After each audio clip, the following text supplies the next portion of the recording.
Hi everyone, I'm Lauren, and this video could be called Story Time. I was a terrible storyteller and this is what I did.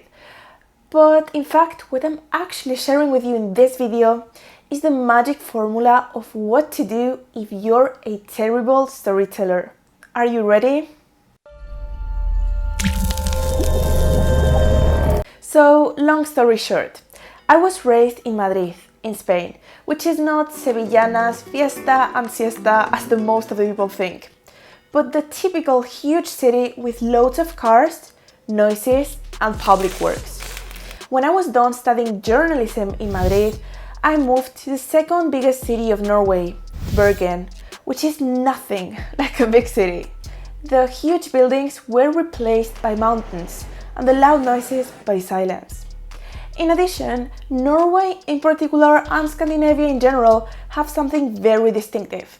Language is very simple and direct. But wait, simple does not mean easy.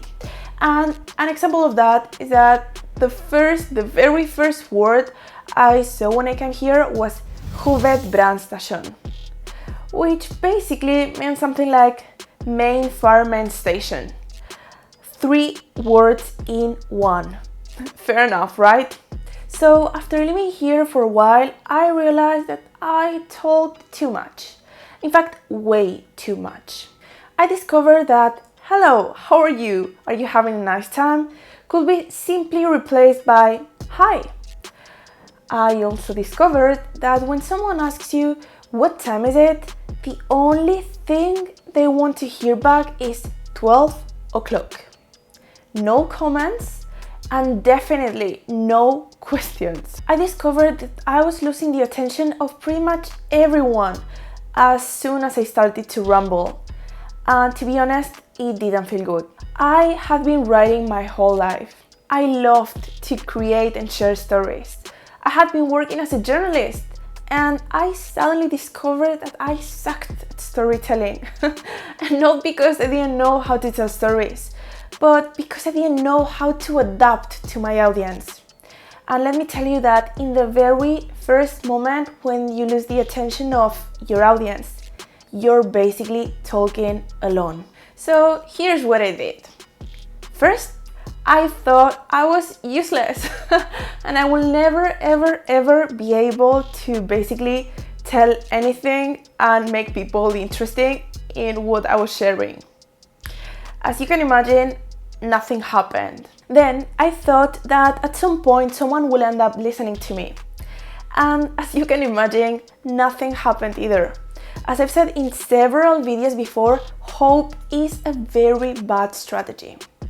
So after realizing that feeling sorry for myself and praying was not gonna solve a thing, I created some easy peasy rules for storytelling that could help me to identify what's the most important part in a message and what should I leave out of my story. Let's call them basic storytelling rules. And here's the first one.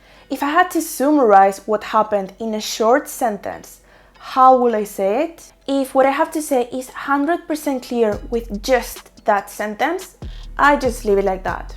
However, if I feel that there's missing some important information, I go to my second rule, which is identifying the problem of the story and the solution, or the lesson, or basically what happened at the end. For example, let's say that I need to tell to my customer that she needs to improve the brand image of her website because it is a little bit old-fashioned. Saying you have to change your website, it is not just vague and unclear, but also rude. Therefore, here we go, rule number 2. What is the problem? The aesthetics of her website are not matching her brand identity. She's losing business opportunities because when her ideal customers visit her website, they might feel like she is not the right one for them. And what is the solution? If your goal is growing your business and finding new customers online, you need to have a clearly defined brand identity and a brand image that shows exactly what you truly are and how you can help to your ideal customers. And we are done with rule number 2. But that's not all. And here it comes the queen rule, the rule number 3, which is the most important part of storytelling is not what you say, but what you do not say. I mean, the most important part is to eliminate out of your story those details that do not contribute to the juice of your story. But it is super important to also pay attention to the main message. In this case, it was you need to change your website. But don't rumble too much about it or about empty details, or you'll suddenly realize that you're simply talking to yourself, as I did for over 2 years. Let's be clear, I'm not the cream of the pie when it comes to storytelling. For me, the struggle is very real. Indeed, my basic storytelling rules are very simple, but I can tell you that they are not that easy, especially when you like to talk as much as I do. And that's basically all for today. But before you leave, I'd like to invite you to subscribe to this channel and learn from my mistake as a storyteller, a business analyst, a business owner, and basically as a human.